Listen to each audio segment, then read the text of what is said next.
Tapi sebelumnya, sebelum kita lanjut, teman-teman bisa lihat penjelasan video berikut ini, oke?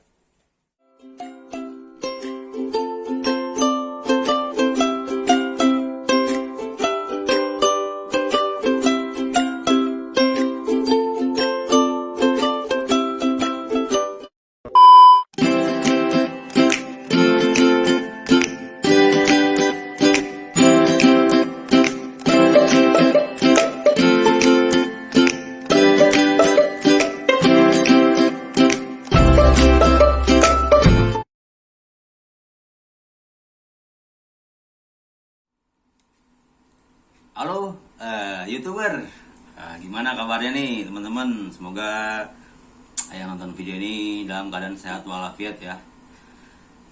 Baik teman-teman, melanjutkan pembahasan pembahasan materi genetika beberapa bulan yang lalu. Ini lanjutan video yang B ya. Kita menjodohkan indukan murai batu ekor putih ya sama ekor hitam gitu. Lalu timbul pertanyaan ya, kira-kira anakannya jadinya seperti apa ya, kan gitu teman-teman ya. Baik teman-teman, obrolan kita santai, kita siapkan kertasnya ya, kita bahas. Mudah-mudahan ini lebih terarah pembahasan kita kali ini dan seterusnya gitu. Baik teman-teman, kita akan kaji pertama di sebelah kanan saya. Ini dia nih teman-teman, burungnya. Ini burungnya, ini misteri box ya, atau misteri kandang gitu. Ya, jadi anakannya itu ada 3 gitu kan, lalu wafat 1, sisa 2 gitu. Ya walaupun seperti itu, ya namanya kita beternak ya teman-teman, pasti ada kendalanya ya.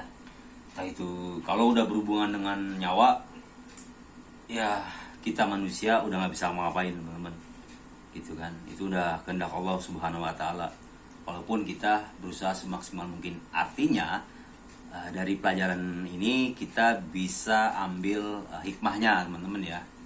Oke baik teman-teman, ini akan kita bahas. Lalu di sebelah kiri saya, udah bunyi aja nih burungnya.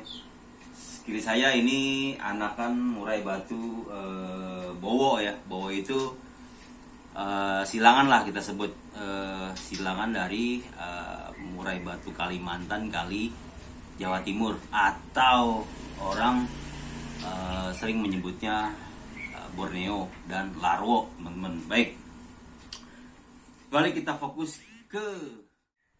Oke baik teman-teman, langsung aja nih kita buka. Ini dia burungnya.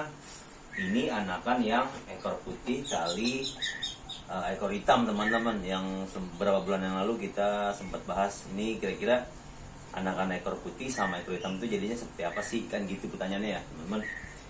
Baik langsung teman-teman kita buka, nggak usah pakai lama. Kira-kira teman-teman, kira-kira anaknya warnanya apa gitu kan ya. Baik, ini dia anaknya teman-teman.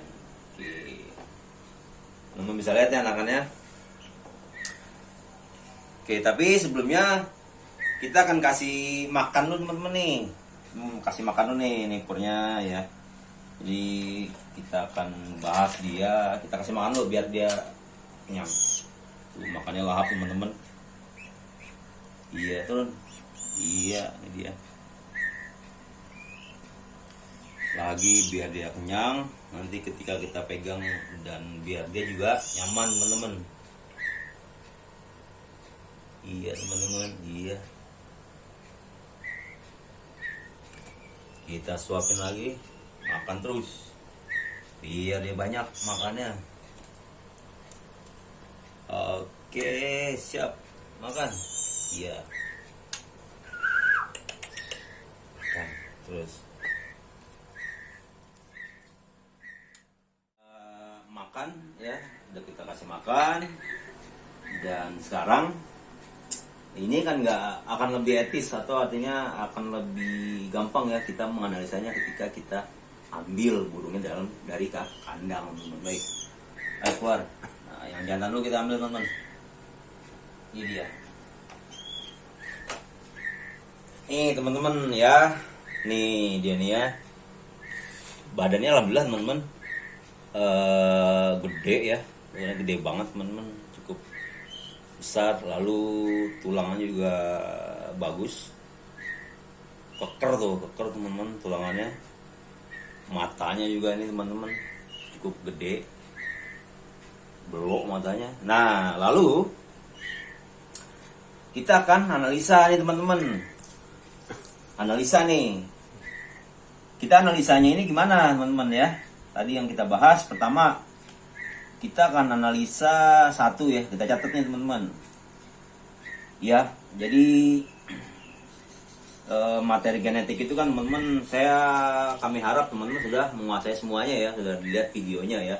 Jadi kita biar gampang mau menjelaskannya. Pertama, analisa kita ya, analisa tentang anakan ini pertama dilihat dari apa nih, misalnya penotip,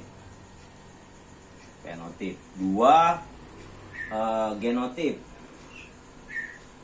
tiga apa namanya, resesif,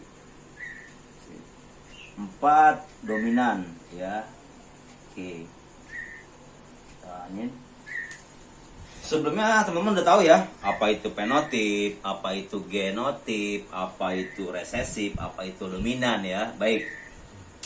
Jadi kalau biasanya ya, ini anakan ekor hitam itu kan, apa yang kita tahu? Biasanya kan dadanya itu putih ya, atau juga gelap lah, gitu kan. Jadi sekilas teman-teman bisa lihat nih, ya tuh. Anakannya nggak seperti biasa kan, seperti burung-burung ekor putih, ada cenderung dadanya itu merah bata teman-teman. Tapi kalau ini dulu tuh dia kan, oke ini seperti ini. Lalu dari segi penotip itulah sifat yang mudah nampak ya. Oke, kalau kita lihat dari apa namanya, dari dadanya ini kemana nih teman-teman cenderungnya? Ya, berarti dadanya ini cenderung ke induk betinanya teman-teman ya. Induk betinanya kan ekor hitam ya. Lalu apalagi, misalnya dari genotip, kira-kira bisa nggak kita apa namanya, kita analisa dari genotip? Bisa teman-teman ya. Nanti ada tuh videonya, nanti teman-teman lihat ya. Jadi lihat dari indukan. Oke, dari penotip dilihat dari bulu dadanya, indukan lebih ke indukan betina teman-teman. Oke, indukan betina tuh. Lalu kedua, dari segi penotip kita lihat pola ekornya, teman-teman bisa lihat nih pola ekornya ya. Nih kemana nih kira-kira pola ekor dari anakan ini? Apakah cenderung ke indukan jantan atau cenderung ke indukan betina ya? Tapi kalau kami lihat ini, pola ekornya ini lebih cenderung ke indukan jantan gitu ya. Itu kira-kira teman-teman. Lalu apalagi? Misalnya dari apa yang membedakan itu, Pak? Yang membedakan, Pak? Jantan betina. Ini jantan betina ya. Ini jantan nih teman-teman ya. Sebelumnya ini jantan. Teman-teman tuh bagus, pertanyaan teman saya tuh, kameramen dia dari stasiun TV terkenal. Saya nggak tahu di mana terkenal. Nih jantan dia lebih tebal nih. Nih palanya bisa lihat tuh. Coba. Ya, nih matanya tuh tebal. Ya. Tapi ini bisa juga sih kadang berubah gitu kan. Tapi kalau prediksi kami inilah jantan teman-teman. Oke ya. Nih dari bentuk kepalanya nih, teman-teman bisa lihat ini bentuk kepalanya tebal gede ya. Kepalanya tuh dia ke sifat penotipnya itu ke ayahnya teman-teman, indukan jantan gitu kan. Tuh lalu udah ya penotip kan. Ya, jadi inilah kayak gini nih kira-kira teman-teman. Tuh teman-teman ya, dadanya bisa lihat. Tuh teman-teman. Ini kan dari sifat genotip. Dari genotip ini juga bisa kita lihat nih. Genotip itu kan adalah sifat yang tidak mudah nampak. Sifat yang tidak mudah nampak itu lebih ke karakter. Jadi cara menganalisanya teman-teman sambil lihat nih. Kalau misalnya teman-teman ternak, misalnya kemana nih karakter?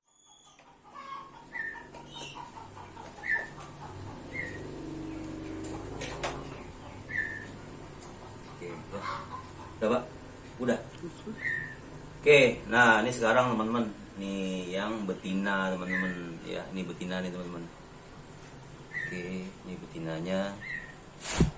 Tadi dia habis mandi, gitu kan. Beda ya bagian dadanya Iya, juga ya. beda.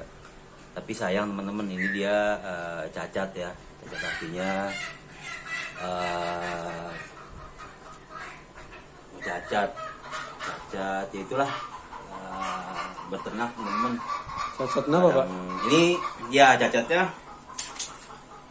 ya cacat apa namanya, indukan, kekurangan dari indukan betinanya ini, dia meloloh tuh agak susah gitu. Nanti artinya kalau normal itu kan betina kalau sedang punya anak, Iya. melolosnya itu turun ke bawah tuh per 1 jam dia turun naik gitu kan.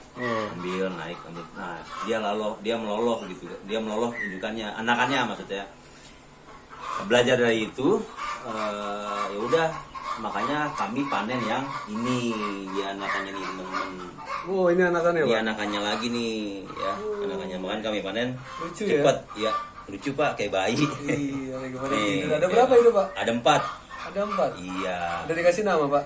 Nama Johnny, Johon, dan lain sebagainya, gak tahu lah Pak. Oh iya. Umur Iya. berapa Pak ini Pak? Nih perkiraan masih belasan hari Pak. Belasan Hitung hari, hari ya gitu. Jadi itulah teman-teman ya. Oke ya, jadi dia cacat tapi ini betinanya cerewet gitu. Jadi kami pertahankan indukan yang ada sedikit trouble gitu kan. Tapi kalaupun teman-teman nanti menemukan indukan seperti itu, ya saran kami segera dipanen. Nanti kita akan tahu tuh apakah cacatnya karena genetik atau karena pakan pun bisa menyebabkan burung itu cacat karena nutrisinya kurang terpenuhi. Itu kira-kira teman-teman ya. Baik teman-teman, itu saja dari kami. Ya, udah kita analisa secara sederhana fenotip dan genotip, resesif dan dominan. Nanti akan kita lanjutkan teman-teman.